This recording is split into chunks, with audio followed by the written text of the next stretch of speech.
தந்தை பெரியார் சொன்னார், 50% பெண்கள் என்றால் 50% அமர வேண்டும் என்றால் அதை செய்து காட்டி அமர்ந்திருக்கிற ஆட்சிதான் இன்றைய திராவிட மாடல் ஆட்சி ஸ்டாலின் அவருடைய தலைமையில்.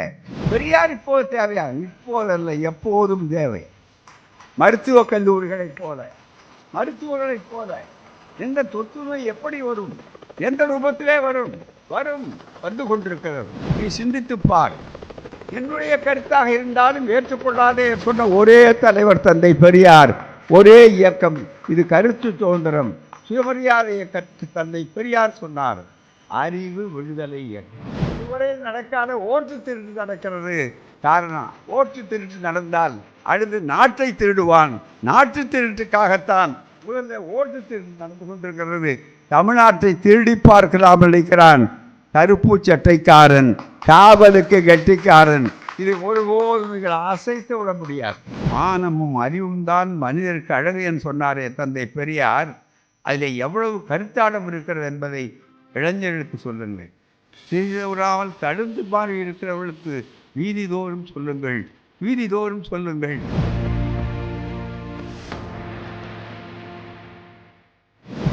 மிகுந்த எழுச்சியோடும் நெகிழ்ச்சியோடும் மகிழ்ச்சியோடும் நடைபெறக்கூடிய இந்த செங்கற்பட்டு சுயமரியாதை மாகாண மாநாடு என்று இங்கே இருக்கக்கூடிய ஒரு சிலரை தவிர மற்ற எங்களை போன்றவர்களெல்லாம் பிறக்காத காலத்தில் நடந்த மாநாடு செங்கற்பட்டு முதலாவது சுயமரியாதை மாகாண மாநாடு. அதனுடைய 100 ஆண்டு நிறைவு விழா பிறந்த சமுதாயத்துக்கு பிறகு மட்டுமல்ல, அறிவு பிறந்த சமுதாயம், மானம் பிறந்த சமுதாயம், உரிமை பெற்ற சமுதாயம், படிப்புரிமை, பதவி உரிமை, நடப்பு உரிமை, பெண்ணுரிமை, இப்படி பல உரிமைகளையெல்லாம் ஒன்று திரட்டி நடந்து கொண்டிருக்கிற இந்த மாநாட்டிற்கு தலைமை தாங்கக்கூடிய ஒரு கட்டளையை தோழர்கள் நீங்கள் அளித்திருக்கிறீர்கள். இந்த மாநாட்டிற்கு உண்மையான தலைவர் தந்தை பெரியார். அவருடைய தொண்டன் நான். அந்த பணியை செய்யக்கூடியவர். எனவே அதை நடத்துகிறேன். நம்முடைய ஒப்பற்ற திராவிட மாடல் ஆட்சி தமிழ்நாட்டில் நடைபெறும் போது இந்த மாநாடு நடைபெறுகிறது. திராவிட மாடல் ஆட்சியை கண்டு திக்கட்டும் இருக்கக்கூடிய தெளிவுற்றவர்களெல்லாம் பாராட்டுகிறார்கள். கொள்கை எதிரிகளெல்லாம் மருண்டு போயிருக்கிறார்கள். அவர்களே தான். எனவே அவர்கள் மாயாஜாலத்தை தேடுகிறார்கள், மாயமானை தேடிக்கொண்டிருக்கிறார்கள். இப்படிப்பட்ட ஒரு காலகட்டத்திலே தான் இந்த மாநாடு என்பது இருக்கிறத கூட்டப்பட்டிருக்கிறது. 100 ஆண்டு நிறைவு எந்த மாநாடு. இந்த மாநாட்டினுடைய சிறப்பு என்று சொல்லும்போது தந்தை பெரியார், நான் எண்ணி பார்த்தேன், கணக்கு போட்டு பார்த்தேன் தோழர்களே. அப்படி கணக்கு போட்டு பார்த்த நேரத்தில் செங்கற்பட்டு சுயமரியாதை மாகாண மாநாட்டை தந்தை பெரியார் 1929 அவர்கள் நடத்திய போது ஐயாவுக்கு வயது 50 முறுக்கோடு அவர்கள் இருந்தார்கள். இன்றைக்கு அவருடைய தொண்டனுக்கு வயது 92, விரைவில் 93. எனவே இந்த போர்க்களம், கருத்து போர்க்களம், உரிமை போர்க்களத்திற்கு வயது முக்கியமல்ல. இங்கே கொள்கைதான் முக்கியம், திட சித்தம்தான் முக்கியம் என்ற உணர்வோடு நாம் அனைவரும் வந்திருக்கிற உங்களை நான் வருக வருக வருக என்று நெஞ்சார வரவேற்கிறேன். இதோ என்னுடைய சகோதரர்கள், அவர்கள் எந்த கட்சியிலே இருக்கிறார்கள் இல்லை, எந்த கொள்கையிலே இருக்கிறார்கள் என்பதுதான் மிக முக்கியம் என்ற பெயராலே இதோ ஒரு குழல் அல்ல, பல குழல்கள் இங்கே தயாராக இருக்கின்றன. அப்படிப்பட்ட ஒரு அருமையான வாய்ப்பை பெற்றிருக்கிற உங்களையெல்லாம் தனித்தனியே பெயர் சொல்லி அழைப்பது நீள நேரம் ஆகும். இந்த மாநாடு ஏராளமான பேர்களை நெருக்கடி கொடுத்து எனக்கே தோழர்கள் கட்டளையிட்டார்கள், வரவேற்கிறேன், உங்களுக்கும் நேரத்தை ஒதுக்குகிறோம்னு சொன்னார்கள். ஆம், வரவேற்க வேண்டிய நேரம்தான். என்றால் எங்கள் நேரம் அல்ல, இது உங்கள் நேரம். நீங்கள் பணியாற்ற வேண்டிய நேரம், நாட்டுக்கு மிக முக்கியமான நேரம். அப்படிப்பட்ட ஒரு அற்புதமான இந்த நேரத்தில் கண்ணெதிரே இருக்கக்கூடிய நீங்கள் மட்டும் இதை கேட்கவில்லை. இதே இடத்துல 3 இடங்களிலே இந்த அரங்கம் நடந்து கொண்டிருக்கிறது. 3 இடங்களிலே, இங்கே நீங்கள் நேரடியாக உங்களை பார்க்கிறேன், அங்கே மற்ற இடங்களிலே 3 இடங்களிலும் காணொலிகளாக கட்டுப்பாடாக இருக்கிறார். இது கட்டுப்பாடு மிகுந்த கொள்கை. இது வேடிக்கை பார்க்க வந்த கூட்டம் அல்ல. இது கருத்துக்களுக்கு களம் காணுவதற்காக, போராட்ட களத்தை தங்கள் உயிரையும் விடுவதற்காக லட்சியத்துக்கு தயாராக இருக்கிற கூட்டம். எனவே இப்படிப்பட்ட ஒரு அற்புதமான ஒரு இடத்திலே பேசுவதிலே, வாய்ப்பு பெற்றதிலே எல்லையற்ற மகிழ்ச்சியை நான் பெற்று வந்திருக்கிற நம்முடைய தலைவர்களையெல்லாம் வருக வருக என்று தலைதாழ்ந்து வரவேற்கிறேன். உங்களையெல்லாம் தோழர்கள் கன்னியாகுமரியிலே இருந்து, திருத்தணியிலே இருந்து, கர்நாடகத்திலே இருந்து, மும்பையிலே இருந்து, வெளிநாட்டிலே இருந்து, ஜப்பானிலே இருந்து, டோக்கியோவில் இருந்து பெரியார் உலகமயம், உலகம் பெரியார் மயம் என்பதை நிறைவேற்பதற்கு இந்த மாநாட்டிலே கலந்து கொண்டிருக்கிறீர்கள். வியந்து பார்க்கிறார்கள். சரியாக தோழர்களே, 2 மாதத்துக்கு முன்னால் எனக்கு ஒரு பெரிய அறுவை சிகிச்சை. இன்னமும் நான் முழுமை அடைந்து விடவில்லை. அதற்கு வேண்டிய மருத்துவர்கள் கொடுக்கிறார்கள் என்றால் அது ஒரு பகுதி. ஆனால் முழுமையான சிகிச்சை பெற வேண்டும் என்று சொன்னால் அதற்கு நான் தேடி நாடி ஓடி வந்திருக்கிற மருந்து தான் நீங்கள் தோழர்கள். இந்த தோழர்களுடைய உற்சாகம், கைகோர்த்து கொண்டிருக்கிற இந்த இணைப்பு, அதுவும் ஆரியம் வாலாட்டி பார்க்கிறார். ஆரியம் எப்போதுமே தான் களத்தில் நின்று எதிரிகளாக இருக்கிறவர்களை முறியடித்ததாக வரலாறு கிடையாது. மரத்துக்கு பின்னால் ஒளிந்து நின்ற ராமனை போல, மரத்துக்கு பின்னால் வாலியை வதம் செய்வதற்காக பின்னால் இருந்து அம்பு விட்டதைப் போல சில அம்புகளை ஏவி விடுகிறார்கள். அதிலே காகித அம்புகள் உண்டு, திரைப்பட அம்புகள் உண்டு. அவ்வம்புகள் வம்புகள் செய்கிற அம்புகளாலே நாம் ஒருவையும் செய்ய முடியாது என்றால் இரும்பு கோட்டை நீக்கி எந்த வந்தாலும் அசரமாட்டார். சொல்லுவார்கள், அவருக்கு அதிருப்தி, இவர் வெளியேறுகிறார், இந்த கூட்டணி வருகிறார், திரும்ப அங்கே பேசுகிறார் என்றெல்லாம்.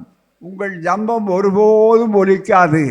கடைசி மதவெறியனை ஒழிக்கின்ற வரையில் இந்த இயக்கம் இருக்கும். கடைசி ஜாதி வெறியனை அழிக்கின்ற வரையிலே, தனிப்பட்ட முறையிலே இல்லை, கொள்கை ரீதியாக இந்த இயக்கம் நீடிக்கும். இந்த இயக்கம் தேவை. எப்படி தொத்து நோயை அழிக்கின்ற வரையிலே மருத்துவர்கள் தேவையோ, மருத்துவமனைகள் தேவையோ, மருந்துகள் தேவையோ, அதுதான் இந்த இயக்கத்தினுடைய தத்துவம் தோழர்களே. எனவே இதையெல்லாம் எடுத்து சொல்லி மிக நீண்ட அளவிற்கு விளக்கம் தருவதற்குரிய வாய்ப்பு என்று சொன்னால், இந்த குறுகிய காலத்தில் நானும் அந்த நேரத்துக்கு கட்டுப்பட வேண்டியவராக இருக்கிறேன். மாலை நிகழ்ச்சி இயற்கை ஒத்துழைக்கிறது என்றாலும் என்பதற்காகத்தான் தோழர்களே, இங்கே சுயமரியாதை இயக்க 100 ஆண்டு நிறைவு விழா மாநாட்டு தலைமை உரை குறிப்புகள் என்று நான் இதுவரையில் உட்கார்ந்து தயாரித்து பேச்சை எழுதியது ரொம்ப குறைவு. அது இங்கே உரிமையாக வந்திருக்கிறது, அது உங்களுக்கு கிடைக்கும். அதிலே பல கருத்துக்கள் பதிவு செய்யப்பட்டிருக்கின்றன. எண்ணி பாருங்கள். சுருக்கமாக உங்களுக்கு சொல்ல வேண்டுமானால் புத்தகங்களை வெளியிட்டார்கள். இது போன்ற ஒரு சுயமரியாதை இயக்கம் இங்கே என்னுடைய சகோதரர்கள் வந்திருக்கிறார்கள், மூத்தவர்கள் அமர்ந்திருக்கிறீர்கள், தாய்மார்கள், சகோதரர்கள் இருக்கிறார்கள். இந்த இயக்கத்தினுடைய தனிச்சிறப்பு, பெண்ணடிமை இருந்த ஒரு சமுதாயத்தில் ஆண்களும் பெண்களும் அபலைகளும் விதவைகளும் தங்களையெல்லாம் கொச்சைப்படுத்தி இருக்கின்றவர்களும் வருகின்ற மாநாடு தான் செங்கல்பட்டு முதலாவது சுயமரியாதை மாகாண மாநாடு என்று சொல்லி அந்த மாநாட்டை போட்ட தீர்மானங்கள், அன்றைய தீர்மானங்கள் இன்றைய அரசாங்க சட்டங்கள், நாளை இன்றைய தீர்மானங்கள், நாளை அரசாங்க சட்டங்கள். இப்படி ஒரு இயக்கம் இந்திய வரலாற்றில் இல்லை, உலக வரலாற்றில் எளிதாக கண்டுபிடிக்க முடியுமா?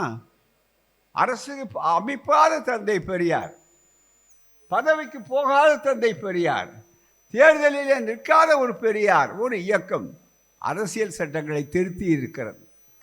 அரசியல் சட்ட திருத்தம் ஒரு திருத்தம் அல்ல, பெரியார் காலத்திலே மட்டுமல்ல, முதலாவது சட்ட திருத்தம் பெரியார் காலத்தில் எதற்காக? வகுப்புரிமைக்காக, சமத்துவத்துக்காக, எல்லோருக்கும் வாய்ப்பில்லாதவர்களுக்காக. பெரியாருக்கு பிறகு அது தீர்ந்தது. கலைஞருக்கு பிறகு ஒன்றுமில்லை என்றெல்லாம் கணித்தார்கள் அல்லவா அரசியலிலே.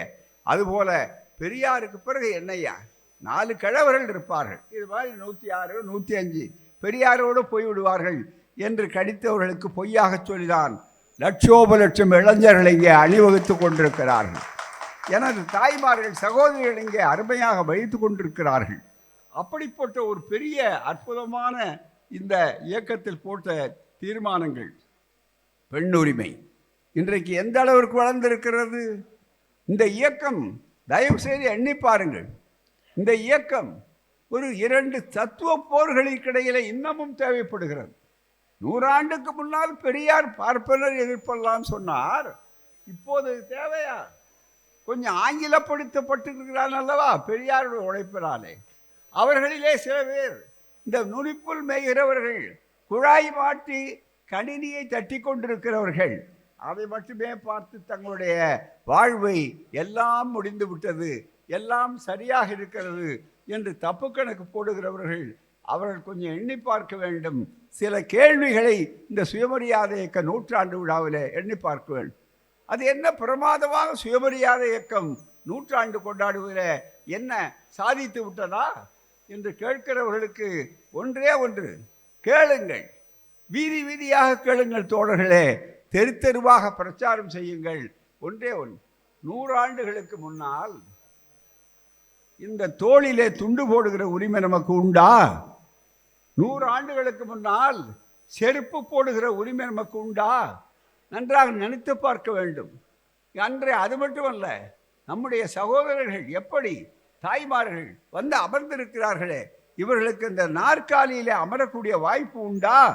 இந்த ஒரு ஆண்டு தந்தை பெரியார் சொன்னார், 50% பெண்கள் என்றால் 50% அமர வேண்டும் என்றால் அதை செய்து காட்டி அமர்ந்திருக்கிற ஆட்சிதான் இன்றைய திராவிட மாடல் ஆட்சி, ஸ்டாலின் அவருடைய தலைமையில். ஆனால் தானே ஆர்எஸ்எஸ்காரர் துடிக்கிறார். ஆனால் தானே ஆரியம் இன்றைக்கு ஏதோ நெருப்பில் கை வைத்ததை போல வேகப்படுத்துகிறார்கள். இதை புரிந்து கொள்ள வேண்டாமா? ஒன்றே ஒன்று, இளைஞர்கள், இளைய தோழர்கள், சுயமரியாதைக்கு என்ன சார் தேவை? அது ஆங்கிலத்தில் உடனே இஸ் பெரியார் ரெலவன்ஸ் டுடே ஆங்கிலத்தில் கேட்கிறான். பெரியார் இப்போது தேவையா? இப்போதல்ல, எப்போதும் தேவை. மருத்துவக் கல்லூரிகளைப் போல, மருத்துவர்களைப் போல எந்த தொற்று நோய் எப்படி வரும், எந்த ரூபத்திலே வரும், வந்து கொண்டிருக்கிறது. அதுதான் மருந்து கண்டுபிடிக்கிற மருத்துவமனை சுயமரியாதை இயக்கம். மருந்தை, தொற்றை, ஜாதி தொற்றை, தீண்டாமை தொற்றை, மூட நம்பிக்கையை, பெண்ணடிமையை, இன்னும் வைதிகத்தை பரப்பி நிலை கொள்ளுகிற தொத்து நோய் கிருமிகள் தான் ஆர்எஸ்எஸ் என்ற பெயராலே அமைந்திருக்கிற ஒரு பெரிய ஆபத்து. அதை எண்ணி பார்த்திருக்கிறார்கள் ஒட்டுண்ணிகள். இந்த இயக்கம் இருந்த காரணத்தால் தான் தெளிவாக இருந்தார்கள். இந்த இயக்கத்தை பொறுத்தவரை திராவிட இயக்கம், ஆர்எஸ்எஸ் பிறந்ததே அதனுடைய அமைப்பு என்றால் 2 வித்தியாசமானது. 3 இயக்கங்கள் ஒரே வருடத்தில் தோன்றியிருக்கின்றன. ஒன்று சுயமரியாதை இயக்கம், இன்னொன்று ஆர்எஸ்எஸ், இன்னொன்று கம்யூனிஸ்ட் கட்சி. ஆனால் அவர்கள் என்ன சொன்னார்கள்? இந்த இயக்கத்தினுடைய தனித்தனி தன்மை என்ன? இளைஞர்கள், இளைய தலைமுறைகள் தெரிந்து கொள்ள வேண்டும் நண்பர்களே. முதலாவதாக சுயமரியாதை இயக்கம் ஏன் தோன்றியது? தந்தை பெரியார் சொன்னார், சுயமரியாதை என்ற சொல்லுக்கு நாங்கள் மட்டுமா உரியவர்கள்?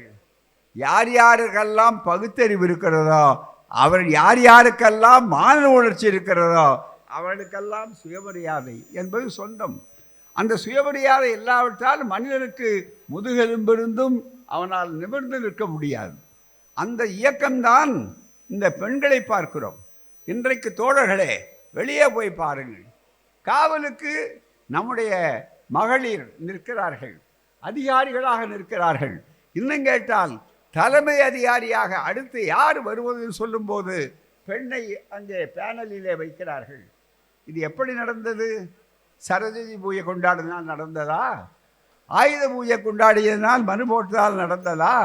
அல்லது அகில இந்திய மிகப்பெரிய அளவிற்கு வித்தைகள் காட்டியதால் கும்பமேளாக்கள் நடந்ததா?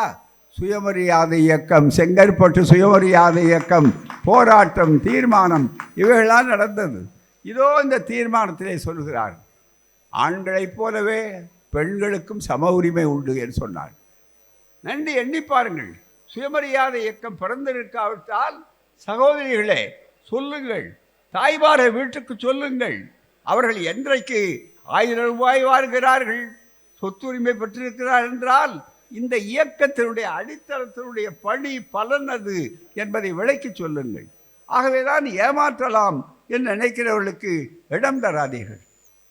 ஒன்றே ஒன்று சொல்லுகிறோம், இந்த இயக்கத்தினுடைய கொள்கைகளை உடன்படாதவர்கள் இருக்கிறார்கள்.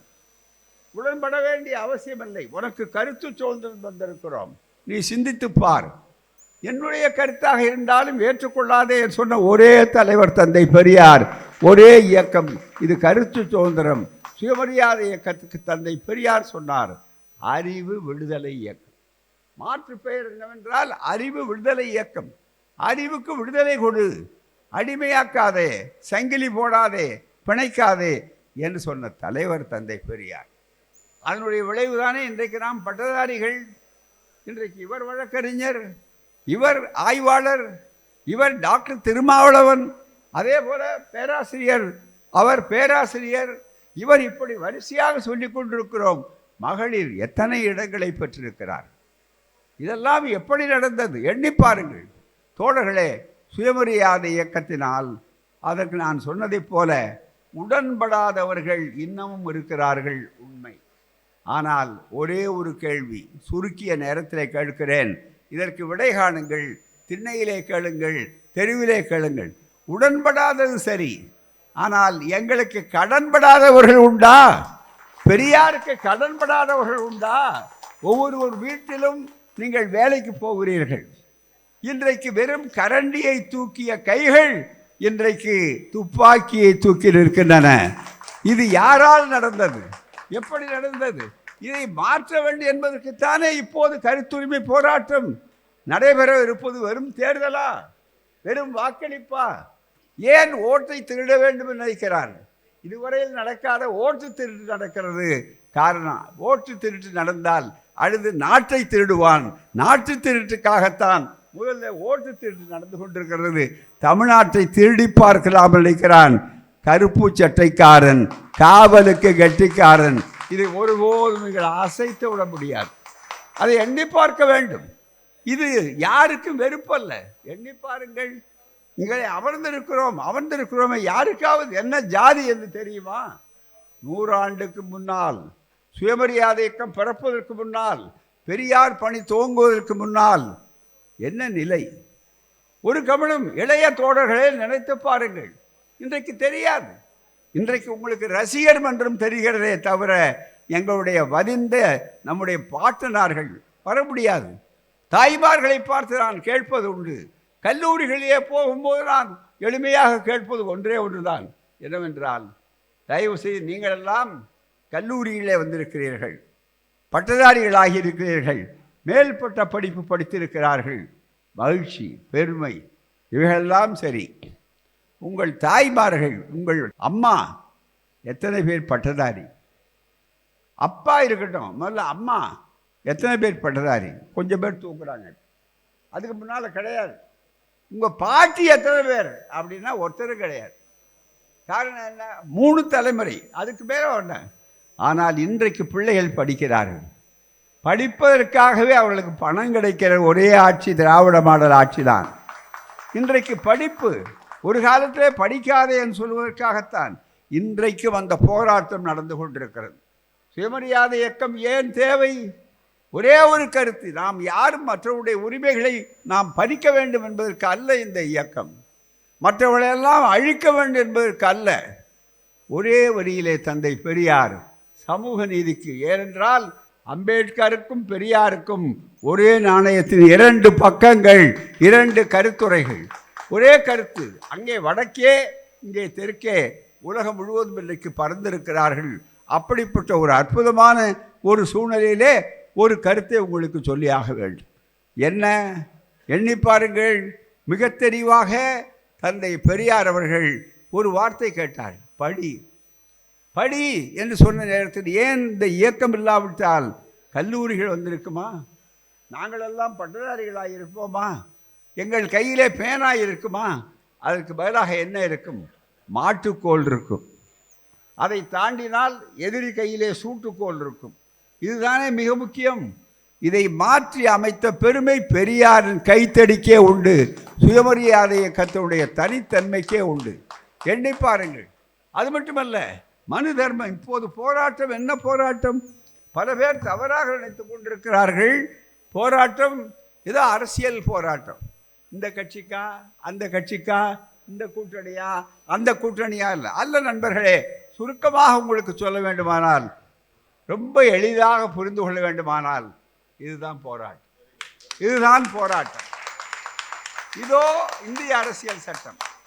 இந்த அரசியல் சட்டம் பாபா சாஹேப் அண்ணல் அம்பேத்கர் அவர்களால் உருவாக்கப்பட்ட காரணத்தால் அவருக்கு 1000 நெருக்கடிகள். அவரை ஒரு வாடகை குதிரையாகத்தான் பயன்படுத்தினார் என்று நொந்து போய் சொன்னார். எங்கே சொன்னார்? பொதுக்கூட்டத்தில் அல்ல, நாடாளுமன்றத்தில் பதிய வைத்தார். அப்படிப்பட்டவர் அவ்வளவு நெருக்கடி கடையிலே உருவாகி மிக தெளிவாக இன்றைக்கு எடுத்து சொன்ன தத்துவங்கள், அந்த தத்துவம் சுயமரியாதை இயக்கத்தினுடைய தாக்கம், அதனுடைய வேகம்தான் மிக முக்கியம். ஏனென்றால் தென்னாட்டில் சுயமரியாதை இயக்கம் வடநாட்டிலே சகோதரர்கள் சொன்னதைப் போல ஜோதிபா புலேவில் ஆரம்பித்து அம்பேத்கர் அவர்கள் அங்கே வந்தார்கள். அது மட்டுமல்ல, மிகப்பெரிய அளவிற்கு அந்த அரசர், நம்முடைய மிக முக்கியமாக இருக்க சமசார்பதியா சாகு மகராஜ் நான் பிராமின் பார்ட்டி என்று சொல்லக்கூடிய நீதி கட்சி மாநாடு இணைந்தார்கள். சுயமரியாதை மாநாட்டை உங்களிலே இளைஞர்களுக்கு தெரியாத தோழர்களே, நாம் எப்படி நூற்றாண்டை நடத்தி கொண்டிருக்கிறோமோ அதே போல சத்தாராவிலே, அதே போல மராத்தாவிலே சுயமரியாதை மாநாட்டை மராத்தியில் நடத்தி பாபா சாஹேப் அம்பேத்கர் அவர்கள் கலந்து கொண்டிருக்கிறார்கள், வாழ்த்து சொல்லி இருக்கிறார்கள். எனவே இந்த 100 ஆண்டு காலம் இருக்கிறதே, இது பல நூற்றாண்டுகளை புரட்டி போட்டதனுடைய விளைவாகத்தான் பல்வேறு காலகட்டங்களில் நடந்த காரணத்தால் தான் நண்பர்களே, இதோ இந்த அரசியல் சட்டம், இந்த அரசியல் சட்டத்தை மாற்றி இன்றைக்கும் முயற்சி எடுக்கிறார்கள். ஆர்எஸ்எஸ்க்கு 100 விழா. அந்த ஆர்எஸ்எஸ்லே நாங்கள் ஆட்சியை பிடித்த காரணத்தாலே ஆர்எஸ்எஸ்க்கு நாணயம் வெளியிடுவோம் என்கிறார்கள். நாணயம் இல்லாத ஒரு ஆட்சிக்காரர்கள், நாணயமே தெரியாதக்காரர்களோடு நாணயம் வெளியிட்டுத்தான் உங்கள் நாணயத்தை காட்ட வேண்டுமே தவிர உங்கள் செயல்களால் உங்கள் நாணயத்தை நீங்கள் ஒருபோதும் காட்ட முடியாது. அப்படிப்பட்ட ஒரு காலகட்டத்திலே இதோ அவர்களை ஏன் இந்த அரசியல் சட்டத்தை தூக்கி எறி, மனு தர்மத்தை நடத்து, இது வந்தவுடனே அவர் ஒப்புக்கொள்ளவில்லை, இன்றைக்கு விடவில்லை. இன்றைக்கு தேர்தல் அல்ல நண்பர்களே, போராட்டம். இதுதான் போராட்டம். தேர்தல் என்பது ஒரு முகக்கவசம், தேர்தல் என்பது ஒரு உத்தி, அவ்வளவுதான். இந்த தேர்தலில் ஓட்டு யாருக்கு போடணுங்கிற முக்கியமல்ல. மானத்துக்காக ஓட்டா, அடிமைக்காக ஓட்டா? மீண்டும் நாம் மன உரிமை பெற்றிருக்கிறோம், மீண்டும் கல்வி உரிமை பெற்றிருக்கிறோமே, இதற்கா என்று கேட்பதற்குத்தான் இங்கே என்ன சொன்னார்? We the people of India என்று ஆரம்பித்து, இந்திய மக்கள் என்று ஆரம்பித்து, have solemnly resolved to constitute India. இதுவரையில் இந்தியா அப்படி இல்லை. நன்றாக கவனிக்க வேண்டும் தோழர்களே. டு கான்ஸ்டியூட் இந்தியா, இந்தியாவை அமைக்கப் போகிறோம். பழைய இந்தியா அப்படி அல்ல, அதை அழகாக எடுத்து பதிவு செய்திருக்கிறார்.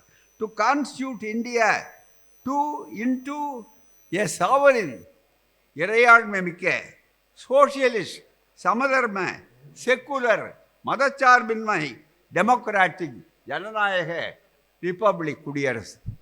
இந்த 5 அம்சங்கள், இறையாண்மை ஒரு பக்கம், இன்னொரு பக்கம் சோசியலிசம், சமதர்மம் 2, 3 மதச்சார்பின்மை, 4 முக்கியமாக ஜனநாயகம், இந்த 5 குடியரசு. இது எப்படி வந்தது? சுயமரியாதை இயக்கத்தினுடைய விதைகளிலே இருந்து, சமத்துவத்தினுடைய விதைகளிலே இருந்து, ஜாதி ஒழிப்பிலே இருந்து இந்த முறை கிளம்பியது. அதனால்தான் அடுத்தவரை சொன்னார், நாங்கள் செய்வதிலே ஜஸ்டிஸ் சோஷியல், சமூக நீதிக்கு முதலிடம், பொருளாதார நீதிக்கு அதை எடுத்தோம், பொலிட்டிக்கல் என்று சொல்லி அரசியல் சட்டம் சொன்னார். இதை நேர் எதிராக காலங்காலமாக மறுத்தது தானே மனு தர்மம். இந்த சூத்திரனுக்கு எழுதியிருக்கிறான். தோழர்களே, இளைய தலைமுறை தோழர்களே, ஏன் பெரியார் குதித்தார்? ஏன் அண்ணா களத்தில் குதித்தார்? ஏன் அழகிரிகள் இரத்தத்தை கக்கி கக்கி இந்த நாட்டில் சுயமரியாதைக்கு தங்கள் வாழ்வை முடித்து கொண்டார்கள்? அவர்கள் போட்ட பாதை, அவர்கள் எந்த அளவிற்கு அமர்த்திருக்கிறார்கள்? ஏன் கலைஞர் தன்னுடைய ஆட்சிக்கு போன பிற்பாடு கூட மானமிகு சுயமரியாதைக்காரன் என்பதுதான் தனக்கு பெருமை என்று நினைத்தாரே, அந்த பெருமை என்ன? ஆட்சியிலே அமர்ந்த போது தன்னுடைய பெரியாரை பார்த்து ஒரு மலருக்கு கட்டுரை கேட்ட நேரத்திலே அறிஞர் அண்ணா முதல்வராகி முப்பெரும் சாதனைகளை செய்தது, பெரியாருக்கு காணிக்கையாக்கி அந்த ஆட்சியை மகிழ்ந்த அண்ணா அவர்கள் இந்த வரலாறு சுயமரியாதை இயக்கத்தோடு 100 ஆண்டு காலத்தில் எத்தனை பரிமாணங்கள், எத்தனை செயல் வீச்சுகள், எத்தனை சட்ட மாற்றங்கள், இவைகளெல்லாம் எண்ணி பாருங்கள் தோழர்களே. அப்போது அண்ணா ஒரு கட்டுரை எழுதி கொடுக்கிறார். கொஞ்சம் இளைய தலைமுறை தெரிந்து கொள்ள வேண்டும். திராவிட இயக்கம் வெறும் ஜிகுனா இயக்கம் அல்ல, வெறும் வானவில் இயக்கம் அல்ல, வெறும் சினிமா மூலம் பிடித்து விட்டது என்று முட்டாள்கள் தப்பு கணக்கு போடுகிறார்களே, அவருடைய முட்டாள்தனத்தினுடைய முதுகெலும்பை முறிக்கின்ற இயக்கம். இது உழைப்பு, இரத்தம், தியாகம், தேவைப்பட்டால் தங்களுடைய சொந்த மானத்தை கூட தியாகம் செய்து கொண்டு இனமானத்துக்காக தன்மானத்தை விடு என்று சொல்லிக் கொண்டு இருக்கிற ஆயிரக்கணக்கான உழைக்கின்ற பட்டாளங்களை உருவாக்குகிற ஒரு பட்டறை, ஒரு பாசறை இந்த இயக்கம். எண்ணி பாருங்கள் தோழர்களே, நினைத்து பாருங்கள் தோழர்களே, எவ்வளவு பெரிய வாய்ப்பு என்று நினைத்து அண்ணாவை கேட்கிறோம். ஒரு கட்டுரை தருகிறார். ஐயாவிடம் படித்து காட்டுகிறேன். ஐயா அப்படியே நெகிழ்ந்து போகிறார். அப்படியே மிகப்பெரிய அளவுக்கு ஐயா சுலபத்தில் உணர்ச்சி வயப்பட மாட்டார். அப்படிப்பட்ட ஐயா அப்படி அதை கேட்கும்போது அவர் கண்களிலே நீர் வரவில்லை. ஆனால் உணர்வுகளை எங்களால் அருகில் இருக்கிறவர்கள் எங்களால் புரிந்து கொள்ள முடிகிறது. படி, அந்த அந்த கட்டுரையை படியுங்கள் என்றார். அண்ணா முதலமைச்சராக இருந்து என்னுடைய தொடர் தொல்லைகளால் உருவாக்கி எழுதிய மலர் கட்டுரை அந்த வசந்தம். அதுக்கு பேர் அந்த வசந்தம். என்னுடைய வாழ்நாளிலே அண்ணா சொல்லுகிறார், தோழர்களே, வெறும் பதவிக்காக இருக்கிற இயக்கம் அல்ல, மக்களின் உதவிக்காக, மக்களின் மான மீட்பு இயக்கம் இந்த இயக்கம், உரிமை மீட்பு இயக்கம் இந்த இயக்கம். 100 ஆண்டு அல்ல, பல நூற்றாண்டுகளை புரட்டி போட்ட இயக்கம். இன்னும் பல நூற்றாண்டுகள் தமிழனுக்கு மானம் பெறுகிற வரையிலே உழைக்க வேண்டிய ஒரு இயக்கம் இந்த இயக்கம். அதில் சொல்லுகிறார், நான் இன்றைக்கு முதலமைச்சராகிவிட்டேன் நினைக்காதீர்கள், ஆனால் என்னுடைய வாழ்நாள் பெரியாரோடு நின்று அந்த எதிர்ப்புகள் வந்திருக்கும். பெரியார் பேசிக்கொண்டிருக்கிறார், அண்ணா எழுதுகிறார் பாருங்கள். இளைய தலைமுறை புரிந்து கொள்ளுங்கள். நாங்கள் ஒரு தலைமுறை உங்களுக்கு தெரியாது. 100 ஆண்டுக்கு முன்னாலே இந்த வேறுபாடு எப்படி இருந்தது என்று உங்களுக்கு தெரியாது. கத்திப்பாராவிலே வேகமாக நாம் சுழன்று வருகிறோமே, இது இப்போது பாலுவும் திமுகவும் இல்லாமல் அந்த கத்திப்பாராவிலே மிகப்பெரிய மேம்பாலங்கள் கட்டுவதற்கு முன்னாலே எத்தனை முறை தடைபட்டு நின்றோம் என்று அன்றைக்கும் கார் ஓட்டி இன்றைக்கும் கார் ஓட்டுகிறவர்களால் தான் இந்த பத்திப்பாரா மேம்பாலத்தினுடைய பெருமையை உணர முடியும் என்பது எப்படியோ அதே போலத்தான் சமுதாய மாற்றங்கள் என்று வருகிற போது அந்த அந்த வசந்தம் சொல்லுகிறார், பெரியாரோடு நான் சென்றிருக்கிறேன். கூட்டத்தில் பலத்த எதிர்ப்பு வரும். இயங்கூர் என்ற ஒரு ஊர், கோவைக்கு பக்கத்தில் எனக்கு ரயில்வே ஸ்டேஷன் உண்டு. அந்த இயங்கூர் என்ற இடத்தை அண்ணா சொல்லுகிறார், இயங்கூர் என்ற ஒரு ஊரிலே பெரியார் பேசி கொண்டிருக்கிறார். நான் முதல்ல பேசிவிட்டேன், பக்கத்தில் இருக்கிறேன், அமர்ந்திருக்கிறேன். அப்போது எதிரே இருக்கிறவன் சாம்பலை தூக்கி தூக்கி வீசுகிறான். அவனுக்கு சாம்பல் தான் கிடைச்சது, மண்ணு கிடைக்கல. சாம்பலை தூக்கி தூக்கி வீசுகிறான். பெரியார் மீது விழுகிறது, எங்கள் மீது விழுகிறது. விழுகிற போது அண்ணா சொல்லுகிறார், நல்லது, பெரியாருக்கு இன்னும் முழுமையாக தாடி நரைக்கவில்லை, இன்னமும் அங்கொன்றும் இங்கொன்றும் கருப்பாக இருந்தது, முழுமையாக அந்த தாடி வெண்ணிற தாடியாக ஆக்கியது இந்த இருப்பல்லவா என்று கேட்டார். அப்படி வளர்த்த இயக்கம் அல்லவா தோழர்களே, இது என்ன செப்படி வித்தைகளாதானதா? எனவே அவரை பார்த்து சீஃப் மினிஸ்டர் சார் என்று நீ குரல் கொடுத்து விட்டால் ஆட்சி மாறிவிடுமா? இன்றைக்கு உனக்கு தைரியம் இல்லை, வெளியே வர தைரியம் இல்லை. உன்னுடைய உரிமைகளை பற்றி நீதிமன்றம் தோலை உரிக்கிறது. இப்படிப்பட்டவர்களெல்லாம் ஆட்சிக்கு சவால் விடுவதா? இந்த கருப்பு சட்டைக்காரனுடைய கடைசி சொட்டு ரத்தம் இருக்கிற வரையில உங்கள் கதை நடக்காது. இந்த அணி இருக்கிறவரே அந்த பணி உங்களை நெருங்காது. நினைத்து பாருங்கள் தோழர்களே, வேக வேகமாக எண்ணி பார்க்க வேண்டும். இந்த மனு தர்மம் ஒருபோதும் தமிழ்நாட்டில் கால வைக்க முடியாது. இது தீக்கிரையாக்கப்பட வேண்டிய ஒன்றே தவிர இது அரசியல் சட்ட தகுதியை பெறுவதற்கல்ல. இது என்றைக்கும் பெரியார் மண்தான், என்றைக்கு உரிமைதான். இல்லாவிட்டால் ஒரு கண நேரம் இளைஞர்களே, புலம்பெயர்ந்து போயிருக்கிற தமிழர்களே, அங்கே இருந்து இங்கே இருந்து அதிகமான அளவுக்கு சினிமா டிக்கெட்டை வாங்கி கொண்டு பார்க்கிறீர்கள், ரசியுங்கள். நடிப்புள் கேளிக்கை தேவை, நடிப்பை பாராட்டுங்கள், எங்களுக்கு ஆட்சேபனை இல்லை. ஆனால் நீங்கள் தயவு செய்து உப்பை உணவாக கொள்ளும்போது உணவை ஏற்றுக்கொள்ள முடியுமா? உணவுக்கு உப்பு தேவை, ருசிக்காக. வாழ்க்கைக்கு கேளிக்கை தேவை, ஏற்பதற்காக. ஆனால் உணவையே உப்பாக கொண்டு உட்கொள்ள சொன்னால் உங்கள் கதி என்ன ஆகும்? அதுதான் இன்றைக்கு தமிழ்நாட்டிலே எச்சரிக்கப்பட வேண்டிய மிக முக்கியமான ஒன்று. யாரையோ பெறுவதற்காக அல்ல. ஒரு கண நேரம் 80 ஆண்டுகளுக்கு முன்னாலே இருந்த நிலை என்ன? 80ஐ தாண்டியவர்களுக்குத்தான் எங்களுக்கு தெரியும். உங்களுக்கு இன்றைக்கு பேசுகிற இளந்தோழா, இளந்தலைமுறையினரே, ஒரே ஒரு கேள்வி, குலக்கல்வி திட்டம் என்றால் உங்களுக்கு தெரியுமா? அரை நேரம் படிக்க வேண்டும், அரை நேரம் அப்பந்தொழியை செய்ய வேண்டும்.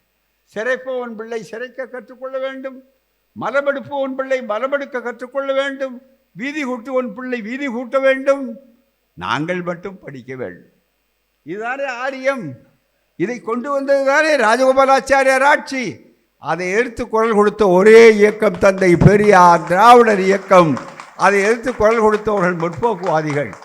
அன்றைக்கு களவு கண்டால் அது அன்றைக்கு களவு கண்டால் இன்றைக்கு நீ புலம்பெயர்ந்து தமிழ்நாட்டில் மேல் உச்சகட்டத்துக்கு போயிருப்பீர்களா? எண்ணி பாருங்கள். மறந்துக்கூடாது. இன்றைக்கு நீங்கள் எல்லாம் இன்றைக்கு வேலைக்கு போய்விட்டு சினிமா பார்க்கிறீர்கள், பாருங்கள், தேவை கேளிக்கை. ஆனால் நாங்கள் வேண்டாமல் சொல்லவில்லை. ஆனால் பிரித்து பார்க்க வேண்டாமா? எது விஷம் எது மருந்து என்று பார்க்க வேண்டாமா? விஷம் யார் எதிரி யார் நண்பன் என்று சரியாக அடையாளம் காண்ட வேண்டாமா? யாரால் எதை முடிக்க முடியும் என்ற அறிவுத்திறனால் ஆராய வேண்டாமா? நம்முடைய சகோதரிகளே, தாய்மார்களே, பாருங்கள், நடிகர்கள் எப்படி இருக்கிறார் என்று போய் பாருங்கள். ஆனால் தயவு செய்து இந்த இயக்கம், திராவிடர் இயக்கம் இல்லாவிட்டால் என்னுடைய சகோதரிகள், வெட்கத்தோடு சொல்லுகிறேன், வெட்கத்தோடு சொல்லுகிறேன் தோழர்களே, உரிமையோடு உணர்ந்து சொல்லுகிறேன், 92 வயது என்று காட்டுவதல்ல. நான் 82 வயது பொது வாழ்க்கையில் காய்ச்சப்பட்டவன், பொது வாழ்க்கை அனுபவம் உள்ளவன் என்று நான் மாற்றிக் கொள்ள மாட்டேன். பெரியார் சுயமரியாதை இயக்கம் என்ற களத்திலே ஒரு இரும்பு இடத்திலே பட்டறையில் எப்படி அடித்து அடித்து காட்டுகிறார்களோ அதுபோல் அடித்து மிசா காலத்திலே உள்பட சிறைச்சாலை எல்லாம் பார்க்க, எனக்காகவா எங்களுக்காகவா? பெரியார் யாருக்காக பாடுபட்டார்? யாருக்காக விட்டு போனார்? சுயமரியாதை யாருக்காக? இவர்கள் யாருக்காக? வெறும் பதவிக்காகவா? பதவிக்காக கூட்டணி என்றால் இவர்கள் எத்தனையோ இடத்துக்கு போயிருப்பார்களே, என்னென்னவோ செய்து பார்க்கிறார்களே, வித்தைகள் காட்டுகிறார்களே. அவர்களையெல்லாம் என்று தூக்கி எறியக்கூடிய உணர்வோடு இந்த கூட்டணி தோழர்கள் வந்திருக்கிறார்கள் என்றால் இது பதவி கூட்டணி அல்ல நண்பர்களே, இது கொள்கை கூட்டணி, இரும்பாரம், இது மணல் வீடல்ல. அதை புரிந்து கொள்ள வேண்டும். தாய்மார்களுக்கு சொல்லுங்கள், உங்களுக்கு தெரியுமா தேவதாசி முறை என்று ஒன்று இருந்ததே தெரியுமா என்று வீடு வராமல் கேளுங்கள். வெறும் 1000 ரூபாயை மட்டும் சொல்லி கேட்காதீர்கள். வெறும் 1000 ரூபாய் வந்திருக்கிறது மட்டும் சொல்லாதீர்கள். தேவதாசி முறை நம்முடைய பிள்ளைகளை, இளம் பிள்ளைகளை எல்லாம் இன்றைக்கு கல்லூரிகளிலே பல்கலைக்கழகங்களிலே போய் படித்து பட்டதாரியாகி பிஹெச்டிகளாக, டாக்டர்களாக, ஐபிஎஸ்களாக, ஐஏஎஸ்களாக வருகிற எங்கள் சகோதரிகள் மகிழ்ச்சி இருக்கிறது.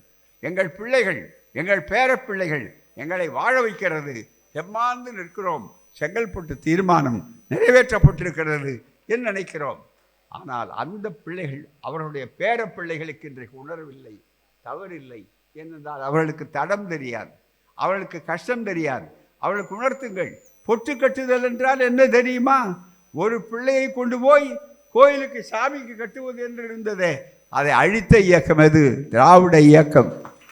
மீண்டும் மனு தர்மம் வந்தால், மீண்டும் மனு தர்மம் வந்தால், மீண்டும் அதே அதே சனாதனம் வந்தால், ஆட்சி வந்தால், இந்த ஆட்சி இது சென்றது மறந்தால் மீண்டும் பொட்டு கட்டுதல் வர வேண்டும், மீண்டும் தேவதாசி முறை வரும், மீண்டும் குலக்கல்வி வரும். வரும் என்பதற்கு என்ன அடையாளம் என்று கேட்கலாம். அடையாளம் உண்டு. அவர்கள் சின்ன வயதிலே சொன்னதை மோடி ஆட்சி விஸ்வகர்மா திட்டம். விஸ்வகர்மா அதை கண்டுபிடித்து சொல்லுவதற்கே ஒரு பெரியார் நுண்ணாடி தேவை. நாங்கள் அல்லவா அதை சொன்னோம். நாக்கிலே தேரை தடவுகிறீர்கள். இன்னமும் இந்தியாவிலே தமிழ்நாடு தான் வழிகாட்டுகிறது. தமிழ்நாடு தான் பெரியார் இயக்கம். தமிழ்நாட்டிலே தான் இந்த எண்ணம். எனவே தான் சுயமரியாதை இயக்கம் செய்திருக்கிற சாதனை சொத்துரிமை. பாபா சாஹேப் அம்பேத்கர் அவர்கள் இந்த அரசியல் சட்டத்தை கொடுத்து சட்ட அமைச்சராக இருந்து ஒரு பெரிய ஒரு சாதனையாவது கொள்கை செய்ய வேண்டும் என்றவர் நினைத்துத்தான் ஹிந்து கோட் பில் என்று சொல்லி பெண்களுக்கு சொத்துரிமை. என்னையா தவறு? பெண்கள் எந்த ஜாதி பெண்கள் கிடையாது. இன்னும் பார்ப்பன பெண்களாக இருந்தாலும் உயர் ஜாதி பெண்களாக இருந்தாலும் பெண்ணுக்கு சொத்துரிமை. மகனுக்கு என்ன உரிமையோ மகளுக்கு இருக்க வேண்டும். தவறு என்ன? இதிலே ஜாதி பார்ப்பது உண்டா?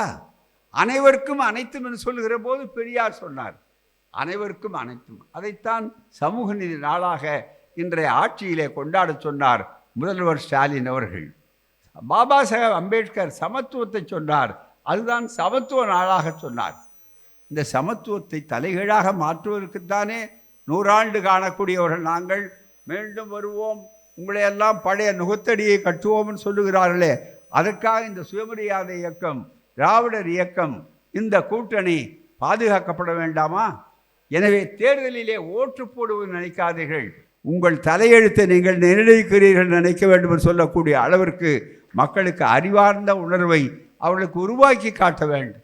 எந்த நாட்டிலே 2 உதாரணம் சொல்லி நிறைவு செய்கிறேன், மீதி மற்றவர்களுக்கு இடம் தர வேண்டும். நம்மை உரிமைகளை பறித்தது மட்டுமல்ல, படிக்க உரிமையை படித்தார்கள், நடக்க உரிமையை படித்தார்கள். எல்லாவற்றையும் விட நண்பர்களே, எப்படி அவமானப்படுத்தினான்னு சொன்னால், இதில் ஒரே ஒரு இடம் சரி படிக்காத மன்றம். ஏன் மனு தர்மத்தை வைக்கணுங்கிறான்னா 2 விஷயம்.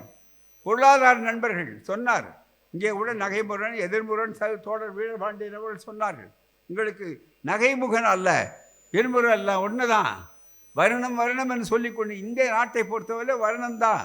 மனு தர்மத்தை சொல்கிறான், செல்வத்தை நீ சம்பாதித்தாலும், சூத்திரன் பொருள் சம்பாதித்தாலும் அவன் சொத்து எங்களுக்கே சாரும், அவன் எங்களுக்கு தான் அது உரிமை.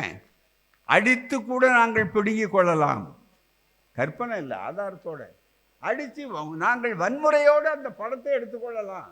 சூத்திரனுக்கு அந்த தகுதி கிடையாது, அந்த உரிமை கிடையாது என்று அவர் சொல்லியிருக்கார். அது மட்டும் நண்பர்களே, இன்னொரு சொல், மானமும் அறிவும் தான் மனிதருக்கு அழகு என்று சொன்னாரே தந்தை பெரியார். அதில் எவ்வளவு கருத்தாடம் இருக்கிறது என்பதை இளைஞர்களுக்கு சொல்லுங்கள். சிறிதவராமல் தடுத்து மாறி இருக்கிறவர்களுக்கு வீதிதோறும் சொல்லுங்கள், வீதிதோறும் சொல்லுங்கள். என்னவென்றால், என்ன எழுதியிருக்கிறான் என்றால், பன்றி பன்றி முகூர்த்த நாளும் மிக முக்கியமாக மிக தெளிவாக ஒரு வார்த்தையை சொல்லுகிறார். இங்கே ஒரு ஸ்லோகம், தயவுசெய்து உரிமைகள் பறிப்பு என்பது வேறு. இப்போ கற்பன் கூட நீ தனியாக படின்னு சொன்னான், படிக்காதேன்னு சொல்கிறார். அதுதான் அம்பேத்கர் சொல்கிறாரு. இப்போ இதுதான் உலகத்தில் கொடுமை, ஆரிய கொடுமை, பார்ப்பன கொடுமை. என்னென்னா, படிக்காதேன்னு சொன்னது தடுத்தது பெருசு இல்லை, நீ மீறி படித்தா தண்டனைங்கண்ணா. இது எங்கேயாவது உண்டா? தண்டனையை விட அவமானம் எப்படி சொல்கிறாங்கிறதுக்கு உதாரணம், மானம், தன்மானம், சுயமரியாதை என்று ஏன் தோற்ற வேண்டிய அவசியம், இந்த இயக்கத்துக்கு பெயர் சூட்ட வேண்டிய அவசியம் வந்தது நண்பர்களே.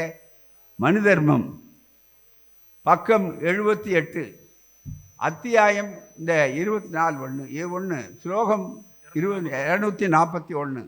இதில் பன்றி கவனியுங்கள், இது ஸ்லோகம் இதில் இருக்குது. பன்றி மோத்தலினாலும், சாப்பாடு போட்டிருக்காங்க, அதில் பன்றி வந்து முகர்ந்தாலும், கோழி சிறகின் காற்றினாலும், கோழி சிறகு இருக்குல்ல, அது காற்றில் பறந்து நம்ம சோற்றில் விழுந்துட்டா என்னாகும்? அது சோற்றினாலும், நாய் பார்வையினாலும், நாய் வந்து கிட்ட நின்று சோறை பார்த்தா இன்னைக்கு பெட் அனிமல்ஸ் ஊட்டி விடுறான், அது வேற விஷயம். ஆனால் பார்த்தாலும் சூத்திரன் தொடுவதாலும் எவ்வளவு கொடுமை. ரத்தம் கொதிக்கவில்லையா? நல்ல ரத்தம்னா கொதிச்சாகணுமே. சுயமரியாதை ரத்தம் கொதிக்காதனால்தான் சுயமரியாதை சூடு ஏற்றினார் தந்தை பெரியார். அவன் சூத்திரன் தொடுவதாலும் பதார்த்தம் அசிங்கமாகிறது, அசுத்தமாகிறது. எவ்வளவு கொடுமையா இது! இன்னைக்கு உண்டான்னு கேட்டால் கேட்கலாம், ஏங்க இவர் சொல்கிறது நடக்குதான்னு. நடக்கலை. இன்னைக்கு என்னங்க மனிதர்மப்படி நாங்கள்லாம் பள்ளிக்கூடம் படிக்காமல் இருக்கிறோமா? இவர் சொல்கிறாரு ஏற்றுக்கிறேன். இல்லை, இன்னைக்கு எல்லாம் படிக்கிறீங்க. எதனால்? நாங்கள் இருக்கிறோம், அதனால் அது இல்லை. சுயமரியாதைக்கு இருக்குது, அதனால் இல்லை. இங்கே அம்பேத்கர் இருக்கிறார், அதனால் இல்லை. பெரியார் இருக்கிறார், அதனால் இல்லை. திருமாவளவன் இருக்கிறார், அதனால் இல்லை. ஜவஹர்லால் இருக்கிறார், அதனால் இல்லை. ஸ்டாலின் இருக்கிறார், அதனால் இல்லை. கலைஞர் இருக்கிறார், அதனால் இல்லை. திராவிட இயக்கம், அதனால் இல்லை. மாறினால் ஒரே ஒரு ஜனநாயகத்தை நீங்கள் ஏமாந்தால் என்ன ஆகும்? எனவே நன்று கொள்ளிக்கட்டை எடுத்து நீங்கள் தலையை சொரிந்து கொள்ளப் போகிறீர்களா? எனவே தான் தோழர்களே, நாங்கள் வாக்கு கேட்கவில்லை. உங்கள் மானத்தை மீட்பதற்காக, உங்கள் உரிமைக்காய் திருப்புவதற்காகத்தான் இந்த காரியத்தை செய்கிறோம். ஒன்று. அடுத்து ஒன்றே ஒன்று முடிக்கிறேன். இது ஆண்கள் பொதுவானது. அடுத்தது இன்னொன்று உங்களுக்கு தெரியும், சுயமரியாதை திருமணம். இந்த இயக்கம் யாரும் செய்யாத காரியம். அண்ணா சொன்னார், ஒரு இயக்கம், அதனுடைய கொள்கை, அதனுடைய தொண்டர்கள் அவர்களே சட்டம் நிறைவேற்றியது ஒரு பெரிய வரலாறு. சுயமரியாதை 100 ஆண்டு காலம் அதே ஆட்சி, தொண்டர்களால் அர்ப்பணிக்கப்பட்ட ஆட்சி, முப்பெரும் சாதனை. ஒரு ஆண்டு தான் அண்ணா இருந்தார். இயற்கையின் கொடுமை. அந்த அண்ணா சுயமரியாதை திருமணத்துக்கு சட்ட வடிவம் கொடுத்தார். அப்போது ஒன்றை சொன்னார், அது இப்போது எனக்கு நினைவுக்கு வருகிறது. இந்த கூட்டத்தை பார்க்கிற நேரத்தில் பல கட்சியிலே இருக்கிறார்கள். அவர்கள் சொன்னார்கள், நாங்கள் 3 குடல்கள் பல என்று. இல்லை, இது எல்லாம் ஒரே தாய் வீடு. ஒரே தாய் வீட்டில் பல பேர் இருக்கிறார். அண்ணா ஒரு உதாரணம் சொன்னார். ஜீவா அவருடைய மகளுக்கு திருமணம் நடத்தி வைத்தார். அண்ணா முதல்வராக இருந்தபோது நான் இங்கே பார்க்கிறேன், ஒவ்வொருவரும் வெளிநாட்டில் இருப்பார்கள், பிள்ளைகள் பல பதவிகளில் இருப்பார்கள். பெற்றோர் ஒரு திருமணம் நடக்கும், அப்போது அறிமுகப்படுத்துவார் மற்றவர்களுக்கு. இவன் என் பிள்ளை என்ஜினியராக இருக்கிறான், ஜப்பானில் இருக்கிறான். இவன் என் பிள்ளை டாக்டர், இவர் லண்டனில் இருக்கிறார், இவர் இந்த பதவியில் இருக்கிறார் என்று பூரித்து போவார். அதுபோல என்று சொல்லிவிட்டு தமிழ்நாட்டின் தலைவர்களெல்லாம் பெரியாரின் புகழின் சிதறல்கள் என்ற வார்த்தையை சொன்னார். எனவே தான் எல்லாம் ஒரு குடும்பம், ஒரு திராவிட குடும்பம், மான குடும்பம், மான மீட்பு குடும்பம், உரிமை குடும்பம் என்ற வகையிலே வந்தபோது அந்த ஒரு சுயமரியாதை திருமணத்துக்கு சட்ட வடிவம் கொடுத்தார். சுயமரியாதை திருமணம் செல்லாது என்று 2 பார்ப்பன நீதிபதிகள் தீர்ப்பு கொடுத்தார். செல்லாது என்று சொன்னதோடு முடிந்து விட்டது என்று தான் சட்ட வல்லுநர்கள் போல நினைத்து கொண்டிருக்கிறீர்கள். அது வெறும் சட்டம், அது தீர்ப்பு. இன்னொரு தீர்ப்பு வந்த உடனே அது மாற்றி ஆகிவிட்டது, சட்டம் வந்து விட்டது. ஆனால் அது வெறும் சட்டம் அல்ல நண்பர்களே, அதை நுண்ணாடி போட்டு பாருங்கள். மானம் மீட்பு. ஆயிரக்கணக்கான நம்ம தோழர்கள், சகோதரிகள், பெண்களுடைய மானம் மீட்பு, நம்முடைய உரிமை மீட்பு. எப்படி என்று சொன்னால் நீங்கள் புரிந்து கொள்ள வேண்டும். என்னென்றால், அந்த தீர்ப்பில் ஒரு எழுதுகிறான், தீர்ப்பு வழக்கு நடக்குது. அந்த வழக்கில் கீழே சொல்கிறான், இந்த பொண்ணு இந்த திருமணம் செய்து, பெரியார் திருமணம் செஞ்சு வச்சார். அந்த திருமணத்தில் 4 பிள்ளைகள், 2 பெண்கள் 2 பிள்ளைகள் வந்தது. சொத்து எழுதி கொடுத்துருக்கிறார், சொத்து எழுதி கொடுத்துருக்கிறாரு. சொத்து வந்த நேரத்தில் அவர்களுக்கெல்லாம் சொத்து கொடுக்க முடியாது. ஏன்னா ஆணுக்கு தான் சொத்துரிமை இருக்குது. நியாயமாக பிறந்த பிள்ளைகளுக்கு தான் சொத்துரிமை உண்டே தவிர குறுக்கு வழியில் பிறந்தவர்கள் இல்லெஜிட்டிமேட் சில்ட்ரன் என்று சொல்லி கிடையாது. இவங்கெல்லாம் வைப்பாட்டி. சுயமரியாதை திருமணம் பண்ணவெல்லாம் பெண்களை வைப்பாட்டி, கேவலம் என் கான்குபைன் என்று எழுதிவிட்டு சொல்கிறான். பரவாயில்ல, இந்த கான்குபைன் ஹிந்து லாவில், ஹிந்து லா சட்டத்தில் தீர்ப்பு எழுதுகிறாங்க ஹைகோர்ட்டில். சட்டத்தில் வைப்பாட்டி பிள்ளைகள், வைப்பாட்டிக்கு பிறந்த பிள்ளைக்கு கூட சொத்து உரிமை உண்டுன்னு கொடுக்குறா. அதனால் இங்கே கொஞ்சம் சொத்துரிமை மட்டும் அனுபவிக்கணும். என்ன அர்த்தம் ஐயா? நினைத்து பாருங்கள். நம்முடைய பெண்கள் சொத்துரிமையை பெற்றால் கூட வைப்பாட்டி பிள்ளைகள் என்ற அந்த கொச்சை அவமானத்தை தாங்கி கொண்டிருந்ததை மாற்றி காட்டிய மாபெரும் சக்திதான் சுயமரியாதை திருமணம் என்ற அண்ணாவின் சாதனை. அதுதான் திராவிட இயக்கத்தினுடைய மான மீட்பு. எனவே அன்றும் தேவைப்பட்டது, இன்றும் செய்யக்கூடிய சாதனை செய்தது. நாளைக்கும் நம் மானமும் உரிமையும் பாதுகாக்க வேண்டும் என்றால் தேவை சுயமரியாதை இயக்கம். வெறும் அரசியல் பார்க்காதீர்கள், வெறும் தோற்ற பார்க்காதீர்கள், உள்ளே இருக்கிற தத்துவத்தை பாருங்கள். மானம் பெறுவோம், வாழ்வு பெறுவோம். வருக வருக. நிறைய கருக்களை மாலை வரையிலே இருங்கள். மழை பெய்தாலும் விடாது, மழை பெய்தாலும் அடாது, மழை பெய்தாலும் விடாது இந்த மாநாட்டை நடத்தியே தீர்வோம். சுயமரியாதை இயக்கம். நம்முடைய இயக்கத்திற்கும் மழைக்கும் சம்பந்தம் உண்டு. திமுக பிறந்ததே மழையில்தான் பிறந்தது. எனவே சுயமரியாதை இயக்கம் இருந்தாலும் எப்போதும் மழை ஒரு பொருட்டல்ல, மானம் மிக முக்கியம். வானம் எப்படி இருந்தாலும் மானம் முக்கியம். எனவே வானத்தை பார்க்காதீர்கள், மானத்தை பாருங்கள். வருகிறோம். வணக்கம். வாழ்க பெரியார், வளர்க பகுத்தறிவு. நன்றி. வணக்கம். வணக்கம்.